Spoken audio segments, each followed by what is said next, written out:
What is up everyone, my name is White Grim Reaper and today we are talking about the newest hero release in Overwatch 2, the Omnic Ramattra. As you probably know, Ramattra is a tank hero with a pretty cool visual design and a very focused set of abilities that I'll go over right now in case you haven't seen them. He has two forms, Omnic and Nemesis, and his left and right click abilities change depending on which form he's in. His standard form is Omnic form, where his left click primary fire is a chain gun style stream of projectiles that do relatively little damage but with good tracking and prediction can stack up a good amount of damage. It feels a bit to me like Sojourn's primary fire, but the projectiles move slower and don't do quite as much damage.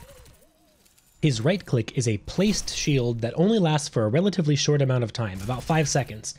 This shield can only be placed on the ground, similar to Mei's wall, so it's not good for stopping something like a Pharah ult or a D.Va bomb, but it can cut off an aggressive enemy tank from healing or protect the team from most high damage abilities and ultimates. Shift causes Ramattra to move to Nemesis form, swapping out his staff beam and shield for two new close range abilities for 8 seconds. His primary fire becomes a mid-range punch projectile that goes through shields and barriers. It feels a bit like Zen's primary fire, but it doesn't crit and has a wider AoE, so it can affect multiple enemies. His right click can be held to block 75% of incoming damage from the front, pretty similar to Doomfist's current block, except with no other benefits and the ability to hold it as long as you're in Nemesis form. Both forms have a shared E ability, Ravenous Vortex, which is a thrown grenade style ability that creates a damaging and slowing zone on landing that also pulls enemies downwards. This damage is pretty insignificant, but the slow and gravity effects can help you and your teammates kill enemies that are trapped in the area, and if a flyer happens to go into it, it will pull them down to the ground. This ability is really bad. Almost any mobility gets out of it. I hope they buff it sometime soon. His ultimate, Annihilation, is like an inverse Zenyatta ultimate, transforming him into Nemesis mode if he's not already in it, and creating a large area around him that slowly damages all enemies caught in it. As long as at least one enemy is within range, the ult timer will not go down, so this ability seems like it will be great for contesting the point on nearly any map. If you've played League of Legends, his ult feels very much like a Swain ultimate without the healing. Overall, I feel like Ramattra has a pretty focused kit that synergizes well with itself and feels pretty fun to use. I've been able to play him a whole ton since his release about a week ago, so I have a pretty good idea at this point of where he stands, at least in my trash tier elo. In terms of viability as a tank, people seem to be pretty mixed overall. I like Nemesis form, and combining his ult drain with the Nemesis form block means you can be very difficult to kill if you also have healing from a good support. But I also feel like a lot of his damage and tanking can be lackluster when he doesn't have Nemesis form active.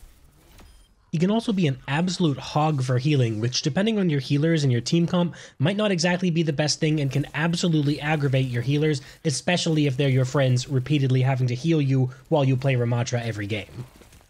He also synergizes really well with Lucio's speed boost and Zenyatta's ultimate, even though Lucio and Zenyatta are the lowest healing output healers, so it can be a little bit of an interesting decision between the two when you're trying to figure out what healers you want to play in a game.